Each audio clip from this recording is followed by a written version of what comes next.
छोटे बेटा बहू कई दिनों से मुझे मुंबई आने के लिए कह रहे थे, लेकिन इनके जाने के बाद मेरी सहेलियों ने मुझे बताया था कि गांव का घर तेरा अपना है, इसे छोड़कर मत जाना। वैसे भी छोटी बहू तेज तर्रार है, उससे तेरी नहीं पड़ेगी, इसलिए उनके पास जाने की मेरी हिम्मत नहीं हो रही थी। ऐसा नहीं था कि यहाँ गांव में बड़े बेटा बहू मुझे बहुत प्यार से रखते थे। वास्तव में बड़ी बहू तो कभी सीधे मुंह बात भी नहीं करती थी। घर में उसके अलावा मेरा काम करने वाला कोई और न होने से मजबूरन मुंह फुलाकर ही वो मेरा काम करती। फिर भी मैं सोचती कि चाहे मुंह फुलाकर ही सही मेरा काम कर तो देती है ना, उतना ही काफ़ी है। मन में समाधान तो करना ही होगा। ये घर मेरा है, इसलिए मैं अधिकार से इस घर में रह सकती हूँ। यही सब सोचकर मैं मुंबई जाने से कतरा रही थी। पिछले कुछ दिनों से छोटे बेटा बहू कुछ ज़्यादा ही फोर्स कर रहे थे, इसलिए मैं उनके साथ मुंबई आ गई। घर में आने के बाद जब मैं बाथरूम गई तो बाथरूम में वेस्टर्न स्टाइल की लैट्रिन सीट देखकर मुझे आश्चर्य हुआ, क्योंकि जब फ्लैट बन रहा था तब मैंने ही जिद करके इंडियन स्टाइल की लैट्रिन सीट लगवाई थी। तब मुझे वेस्टर्न पैटर्न बिल्कुल नहीं सुहाता था, लेकिन अब घुटनों के ऑपरेशन के बाद तेज तर्रार बहू ने मेरी सुविधा का इतना ख्याल रखा, यह देखकर सुखद एहसास हुआ। दूसरे दिन शाम की चाय के बाद सब लोग हॉल में बैठे थे, तो सिमरन छोटी बहू ने कहा, मम्मी जी चलिए हम सब मॉल में घूमने चलते हैं, आप तैयार हो जाइए। मैं क्या करूँगी मॉल जाकर, जो हम सब करेंगे वो आप भी करना। नहीं बेटा, मैं घर में ही ठीक हूँ, तुम सब लोग जाओ। आखिर आप हमारे साथ मॉल में क्यों नहीं जाना चाहती? बेटे ने कहा, सिमरन यदि मम्मी नहीं जाना चाहती तो रहने दो ना, आप रहने दीजिए। आपको किसने कहा हम दोनों के बीच बोलने को?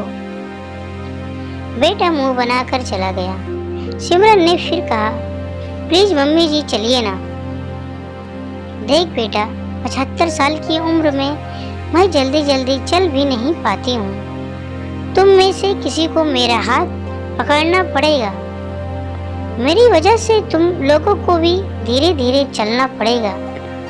ऐसे में बिना वजह तुम सबका मजाक भी किरकिरा हो जाएगा। और मॉल में वो क्या बोलते हैं, एक्सीलेटर आदि पर चलना भी मुझे नहीं आता। मम्मी जी, जब आपके बच्चे छोटे थे, छोटे छोटे पैरों से तेज नहीं चल सकते थे, तब आप भी उनके साथ धीरे धीरे ही चलती थी ना। बच्चे तेज नहीं चल सकते, इसलिए क्या आप उन्हें घर में छोड़कर अकेले घूमने चली जाती थी?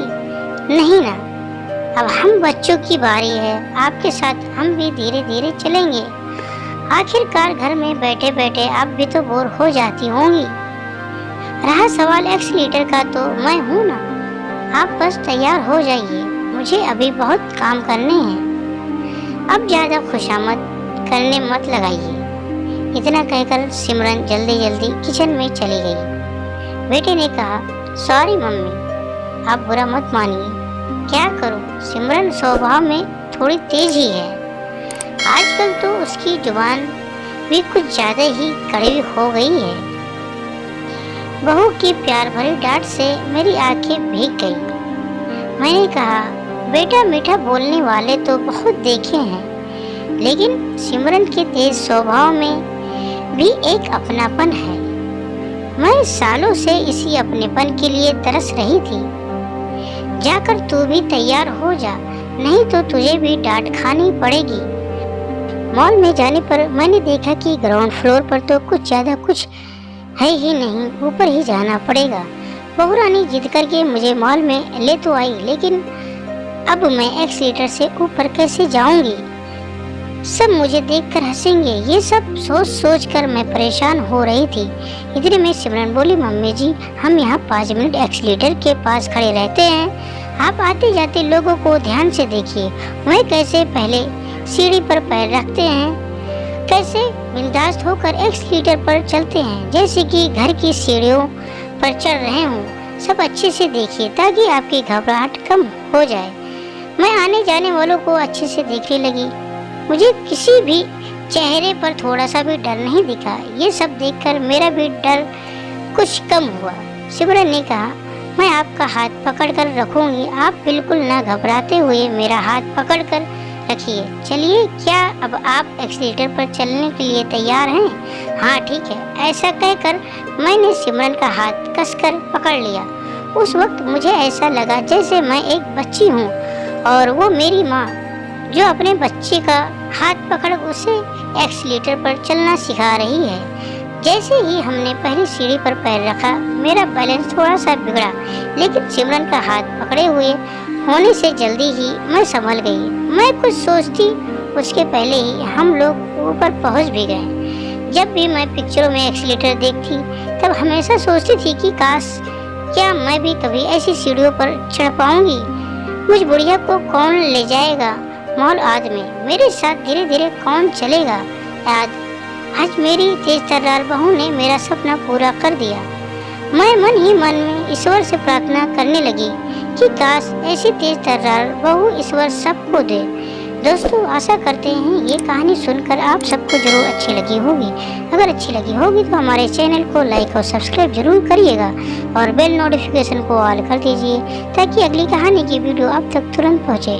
पूरी कहानी सुनने के लिए आप सबका बहुत बहुत धन्यवाद। मेरी कहानी आप सबको कैसी लगी कमेंट में ज़रूर बताइएगा।